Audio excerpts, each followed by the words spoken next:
Hi, it's Patrick Hutzel from intensivecareathome.com.au, where we help long-term ventilated adults and children with tracheostomy to improve their quality of life, and where we also help hospitals and intensive care units to save money and resources whilst providing quality care. In last week's blog, I wrote about why an empty intensive care bed is worth some money and creates a more patient and family-centered model of care. You can read, watch or listen to last week's update by clicking on the link below this video. In this week's blog, I want to give you a real-world example, and I want to talk about going home from intensive care after a stroke, a real-world example. Today I want to talk about a client who has been at home after he suffered a stroke while he was in his early 40s. The gentleman ended up being wheelchair-bound and paraplegic, as he had other comorbidities as well. He wasn't a well man to start off with.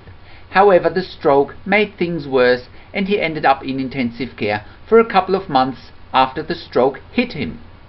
The reason he stayed in intensive care for so long was simply that he was unable to be weaned off his ventilation and he required a tracheostomy. Fast forward, the gentleman and his family didn't want to stay in intensive care, and eventually he was able to leave ICU, go home and be looked after by a specialized intensive home care nursing service such as intensive care at home.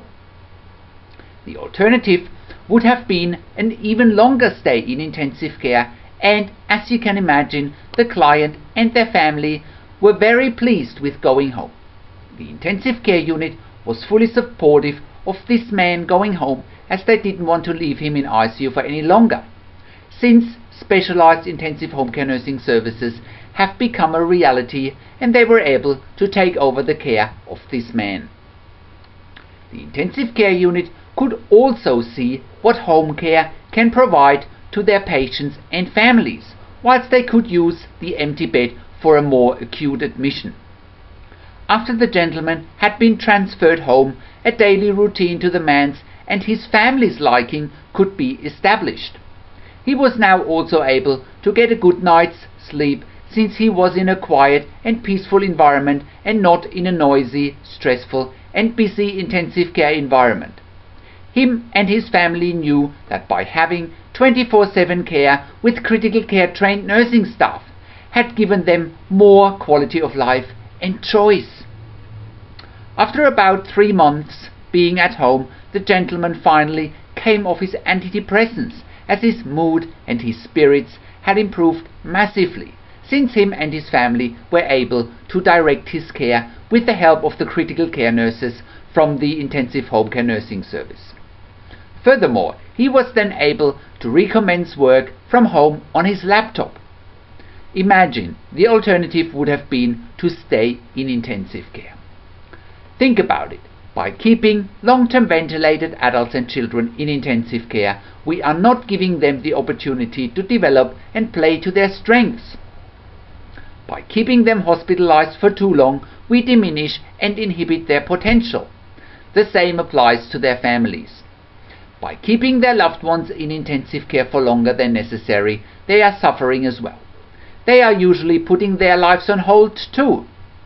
By giving long-term ventilated adults and children with tracheostomy the opportunity to go home, everybody wins, like in our example where a client was able to be productive and by producing an income, and by his family being independent as well. The alternative? An expensive and burdensome long-term stay in intensive care, maybe even a lost life in intensive care due to depression and a fading will to live. What are your thoughts? Do you think that home care for long-term ventilated adults and children with tracheostomy provides a better alternative compared to a long-term stay in intensive care? Leave your comments here on the blog or send me an email to patrick@intensivecareathome.com.au. You can also contact me on 041 094 2230 if you want to know more about how we can help you, your intensive care unit and your patients and your families. Thank you for tuning into this week's blog. This is Patrick Hutzel from intensivecareathome.com.au, and I'll see you again in another update next week.